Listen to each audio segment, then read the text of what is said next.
everybody's pumped, you know, like, because they know that I know what I'm doing, you know, and you know, it's you know, like we're saying, once you find out that you're a musician, that it's brotherhood shit, as Andy said.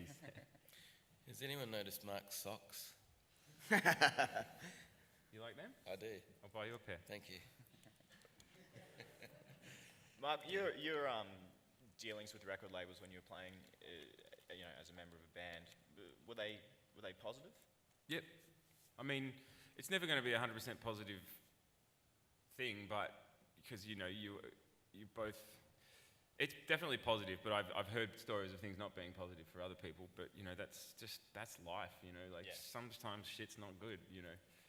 But I don't think it's necessarily like going to be a struggle or some sort of you know, beating of heads or something, you know, like I think also the sort of major labels are a lot more sort of gentle these days as well. I don't think that that's the kind of the sort of executive guy in a suit thing doesn't exist anymore, you know. It's you instead. It's me, yeah, and I'm just not wearing my suit today, but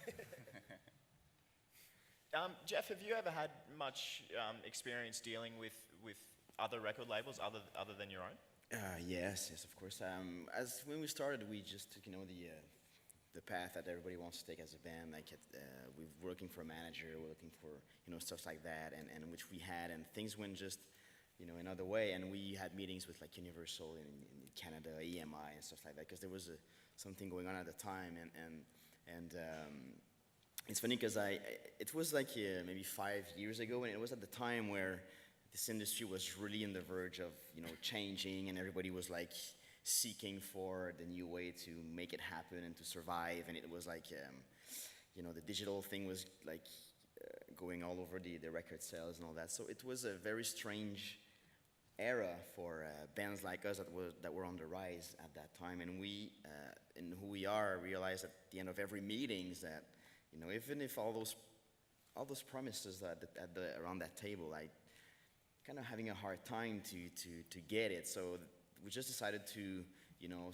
start our own thing based on that feeling of ours that we had, that we just, you know, wanted to, like, we were capable of doing and achieving the same goals just by doing it ourselves, you know, at this very specific moment, and which was at the end today, I'm very happy we did that, because as my friend here just mentioned, those super tie suit type of guys are now just not there anymore, and major labels went from maybe they've been like thanking maybe 50% of all their staff around the world, you know, which they're trying to tell you that they will do the same job as they used to do 15 years ago, but with half the people. So in a way, it's like, okay, so hopefully you're going to be priority number one, because if you're priority number 3, it might get a little bit hectic. So that's why for us, we just simply, it's not against major labels or against it's just a matter of, you know, doing, walking the path you think it's yours, you know, because I think that major labels are awesome for specific type of artists, and that really need that kind of structure and orientation and you know, I don't know, like daily organization and all that. But for some like us, I mean, we would have just lost ourselves in that big structurized world of, you know, major record labels. So it's a really good point, because I think a lot of people think that there's this big sort of butting of heads between major labels and indie things, and the thing is they both exist because they both need to exist. One can't. Yeah, one exists because the other exists, you know, and there's so much room for both. And artists who don't want to or can't do what you can do because they're either not interested or they just don't have that kind of mind, like, you know, it's good because there's options for everybody. Absolutely, you know? yeah. And there's plenty of, you know, I think that's one of the things I always, you know, sort of come up against. People assume that, you know, because I work for a major label and because I've been on a major label my entire life, well, my entire music life, that I have like this, I don't like indie labels, but indie labels are fucking amazing, you know, and like that's, you know, and they exist because major labels exist, and vice versa. But the reality is, with the difference between an indie and a major, is that indies are dealing with, a certain type of music, but the way that they would promote it is exactly the same as how you would promote, what you may consider in financial terms the bottom level of your bands, as opposed to the top 10 acts of, whatever Pink and everything else, the big pop acts. That's where the major labels make their money. But you would behave, you would promote, you would deal with, bands and managers and everything in exactly the same way as an indie with the same artist. Yeah. So it's kind of the same thing. I Absolutely. reckon. And off the record, we're distributed by Universal in Canada, so. Yeah, I mean, that's the thing, So you can create bridges, that will serve your enterprise very well these days, and that's something that that is possible. You create your own thing and then create some partnerships with businesses that already exist or that are really good at what they do. And what we've been building over the years is to act locally but globally, meaning that we're building like PR, radio pluggers, and distribution teams in every territories around the world. And we did that in the UK, in France, Germany, Japan, and now Australia. It's just happening right now, which we're very happy and fortunate. But by doing that, we are the people overseeing everything and creating the products, like the album, the DVDs, the video clips, and all that. But we have the final say on everything, and we manage the team and say, okay, this is going to come by this date. This is what we'd like to achieve and happen. And how can you guys, knowing the market way better than we do, make it happen? And then we just all together try to build something and bring ideas to the table where it serves the band and the fans in such an amazing way. Mark, you've kind of, I guess, I don't want to say started playing again, but your own music is starting to build a little momentum again. How are you finding balancing kind of what you're doing with you making records and your studio and stuff like that, and kind of still continuing on with the musical endeavor? Yeah, it's a bit tricky actually. Pretty busy in the studio, and then sometimes you just need to answer the phone for whatever reason for band stuff because I don't have a manager or anything. But I need to be 100% in the studio, so I'm finding it a little bit tricky. But at the same time, all the bands I've been recording lately are just bands that I've been playing with when I go on tour with my band, so it kind of works really well in that sense. Maybe I just need a PA or something. I'd like to open that question up to everyone. How do you balance these two? And I mean, they're both pretty, they take a lot of time, both of these things, playing in a band and doing the other stuff as well. How do you get that balance? I absolutely love it. I reckon if I just had to play drums as my one and only job, I'd be bored after 2 weeks. So I think that's the thing I really like about my job is just one day I'll be thinking about marketing, the other day I'll be thinking about recording, the other day I'll be thinking about what drum part I can put to a song. Just having that consistency and flexibility is possibly the most interesting thing. I think that there's a great thing as well about, probably most people are musicians and trying to kind of get further in their career, is that I think most musicians that I know that have done well really do know the music business quite well, and a lot of them will have managers, but they could easily be managers themselves. And I think you really need to understand the business as much as you possibly can so that, the relationship with a manager is something that goes both ways, and so a lot of artists do actually manage their manager or teach their manager what they want quite well and really direct their own business, but they have their manager to go out there and kind of do the hard work. The front line, yeah.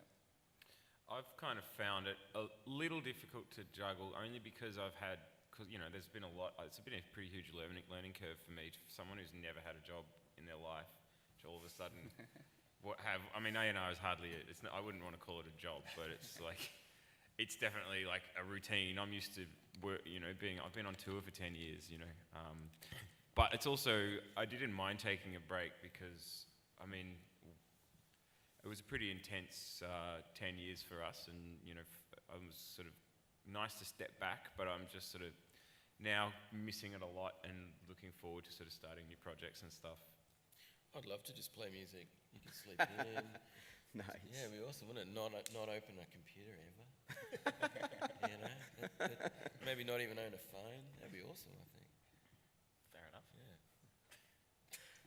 Going back on something that was mentioned earlier was someone said that playing in a band is really good way of getting to know about the music business. Do you think that's the best education you can get? I don't know. I think that, there's also the argument that you can be cloistered in